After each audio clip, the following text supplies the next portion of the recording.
Hi friends, എല്ലാവർക്കും രാജീസ് കിച്ചൻ്റെ പുതിയൊരു വീഡിയോയിലേക്ക് സ്വാഗതം. ഇന്ന് നാം ഇവിടെ ഉണ്ടാക്കാൻ പോകുന്നത് വെറും 10 മിനിറ്റ് കൊണ്ട് ഉണ്ടാക്കിയെടുക്കാൻ പറ്റുന്നൊരു പലഹാരമാണ്. കുട്ടികളൊക്കെ സ്കൂൾ വിട്ട് വരുമ്പോൾ നമുക്ക് പെട്ടെന്ന് ഉണ്ടാക്കി കൊടുക്കാൻ പറ്റുന്ന ഒരു പലഹാരം. അതിന് 2 പഴവും അല്പം റവയും കുറച്ച് തേങ്ങ ചിരകിയതും ഒക്കെ ഉണ്ടെന്നുണ്ടെങ്കിൽ പെട്ടെന്ന് നമുക്ക് ഉണ്ടാക്കിയെടുക്കാൻ പറ്റുന്നതാണ്. നല്ല ടേസ്റ്റി ആയിട്ടുള്ള റെസിപ്പിയാണ്. അപ്പോൾ ഞാൻ കൂടുതൽ പറഞ്ഞ് നിങ്ങളെ ബോറടിപ്പിക്കുന്നില്ല. നമുക്ക് നേരെ വീഡിയോയിലേക്ക് പോകാം.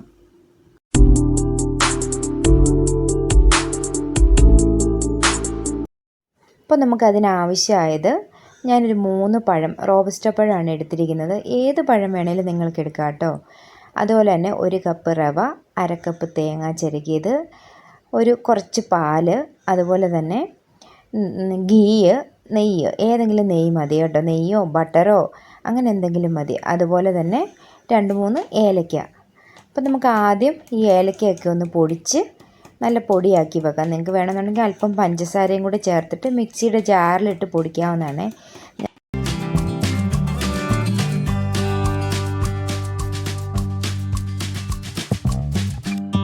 അങ്ങനെ നമ്മുടെ ഏലക്കയൊക്കെ പൊടിച്ച് വെച്ചു. ഇനി നമുക്ക് പഴം ഒന്ന് ചെറുതായിട്ടൊന്ന് അരിഞ്ഞെടുക്കാം കേട്ടോ. അപ്പോൾ നിങ്ങൾക്ക് വേണമെന്നുണ്ടെങ്കിൽ ഏത്തപ്പഴമോ ചെറിയ പഴമോ ചെറിയ ഇനം പഴങ്ങളൊക്കെ ഇല്ലേ, അതൊക്കെ ആണെങ്കിലും എടുക്കാം കേട്ടോ. ഇത് തന്നെ റോബസ്റ്റോ പഴം തന്നെ വേണമെന്നൊന്നുമില്ല. അപ്പോൾ നമുക്ക് ഈ പഴമൊക്കെ ഒന്ന് ചെറുതായിട്ട് അരിഞ്ഞെടുക്കാം.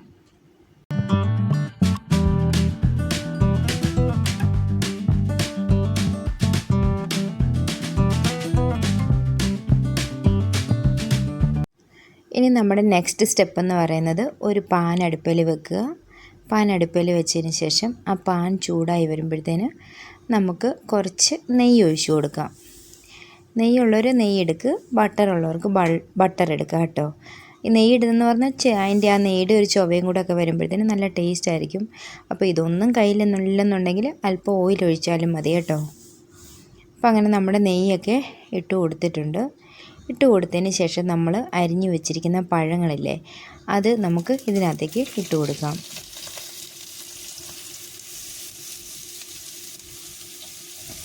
എന്നിട്ട് നമുക്ക് നല്ലവണ്ണം ഒന്ന് ഇളക്കി അത് നല്ല സോഫ്റ്റായിട്ട് വരുന്ന വരെ നമുക്കതൊന്ന് ഇളക്കി കൊടുക്കാം.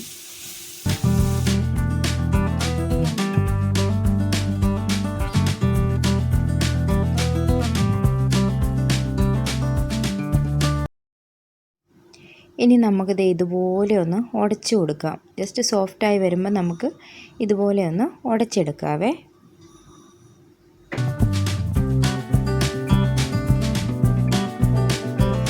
അപ്പോൾ നമ്മൾ ഇനിയാണ് റവ ഇട്ട് കൊടുക്കാൻ പോകുന്നത്. അത് നല്ലവണ്ണം ഉടച്ചെടുത്തതിന് ശേഷം ഞാനിവിടെ 1 കപ്പ് റവയല്ലേ എടുത്തിരിക്കുന്നത്, നമുക്കത് കുറച്ചായിട്ട് ഇട്ട് കൊടുക്കാം. അല്പമായിട്ട് ഇട്ട് ആ പഴമൊക്കെ ആയിട്ട് ഒന്ന് നല്ലവണ്ണം ഒന്ന് യോജിപ്പിച്ചെടുക്കാം. വീഡിയോയിൽ കാണുന്ന പോലെ തന്നെ നല്ലവണ്ണം ഒന്ന് ആ റവയും പഴവും എല്ലാം കൂടെ ഒന്ന് നല്ലവണ്ണം മിക്സ് ചെയ്തെടുക്കാം.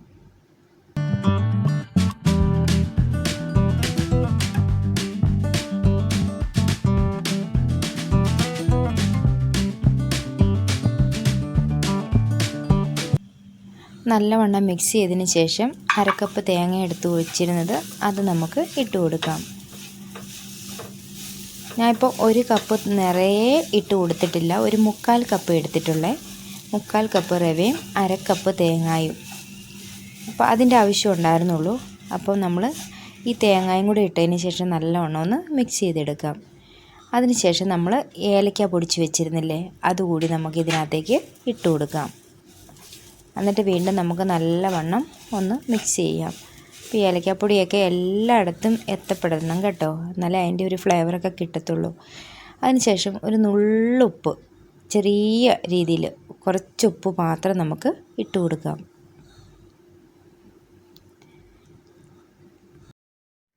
അപ്പം നമ്മുടെ ഉപ്പും ഏലക്കാപ്പൊടിയെല്ലാം നല്ലവണ്ണം എല്ലായിടത്തും മിക്സായി വന്നതിന് ശേഷം നമ്മൾ ചൂടാക്കി വെച്ചിരിക്കുന്ന പാല്, അതിനകത്തേക്ക് ഞാനൊരു 2 ടേബിൾ സ്പൂൺ പഞ്ചസാര കൂടി ഇട്ട് കൊടുത്തിട്ടുണ്ടായിരുന്നു. അപ്പോൾ ആ പാല് ഞാനിപ്പോൾ ഇവിടെ 1/4 കപ്പ് പാലാണ്, റവ എത്രയാണോ എടുത്തത് ആ അളവിലാണ് നമ്മൾ പാല് കൂടി ഒഴിച്ചു കൊടുക്കുന്നത്. അപ്പോൾ നമുക്ക് ആ പാല് കൂടി ഒഴിച്ചു കൊടുത്തിട്ട് നല്ലവണ്ണം ഒന്ന് മിക്സ് ചെയ്തെടുക്കാവേ. അപ്പോൾ ഇനിയാണ് ശരിക്കും നമ്മൾ ആ മിക്സ് ചെയ്ത് നല്ലവണ്ണം അത് സോഫ്റ്റായിട്ട് വരണം. ഇത് കണ്ടോ, ഇപ്പോൾ ഏകദേശം ആയി വരുന്നുണ്ട്. ഇതുപോലെ ഈ ഒരു രീതിയിൽ നമുക്ക് കിട്ടണം. എന്നാലേ നമുക്ക് നമ്മൾ ആഗ്രഹിക്കുന്ന ഷേപ്പിൽ നമുക്കത് ഉരുട്ടിയെടുക്കാനോ പരത്തിയെടുക്കാനോ ഒക്കെ നമുക്ക് പറ്റത്തുള്ളൂ. അപ്പോൾ നിങ്ങൾ ഈ സമയത്ത് ജസ്റ്റ് ഒന്ന് മധുരമൊക്കെ ഒന്ന് ടെസ്റ്റ് ചെയ്യണേ. കാരണം നിങ്ങൾക്ക് അധികം മധുരം ആവശ്യമാണെന്നുണ്ടെങ്കിൽ കുറച്ച് പഞ്ചസാര കൂടിയൊക്കെ ചേർത്തോ, കുഴപ്പമില്ല. പഞ്ചസാര പൊടിച്ചാണെങ്കിലും നമുക്ക് ചേർക്കാവുന്നതാണ്. അപ്പോൾ നമുക്ക് നല്ലവണ്ണം തണുത്ത് വന്നിട്ടുണ്ട്. ഇനി നമുക്ക് ആവശ്യമുള്ള ഷേപ്പിന് ഉരുട്ടിയെടുക്കാം. നിങ്ങൾക്ക് വേണമെന്നുണ്ടെങ്കിൽ ലഡു ടൈപ്പോ കട്ട്ലേറ്റ് മോഡൽ ടൈപ്പോ. ഞാനിപ്പോൾ കുറച്ച് നീളത്തിലാണ് ഞാനത് ഉരുട്ടിയെടുക്കുന്നത്. നിങ്ങൾക്ക് ഏത് ടൈപ്പിൽ വേണമെങ്കിലും ഉരുട്ടിയെടുക്കാവുന്നതാണ്.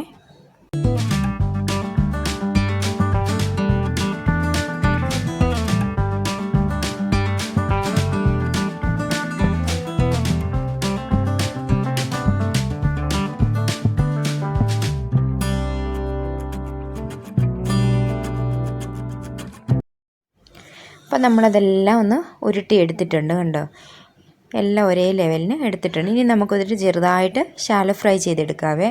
അതിന് വേണ്ടിയിട്ട് ഒരു പാൻ അടുപ്പിൽ വെച്ചിട്ട് ഞാൻ നെയ്യ് തന്നെയാണ് ഒഴിച്ചു കൊടുക്കുന്നത്. നിങ്ങൾക്ക് വേണമെന്നുണ്ടെങ്കിൽ അല്പം ഓയിൽ ഒഴിച്ചു കൊടുക്കാം. എന്നിട്ട് ജസ്റ്റ് ഒന്ന് ഫ്രൈ ചെയ്തെടുത്താൽ മതി. അപ്പോൾ നമ്മളങ്ങനെ ഓയിൽ ചൂടായി വരുമ്പോഴത്തേനും നമുക്ക് അത് ഓരോ പീസുകളായിട്ട് നമുക്കതിലേക്ക് ഇട്ട് കൊടുക്കാം.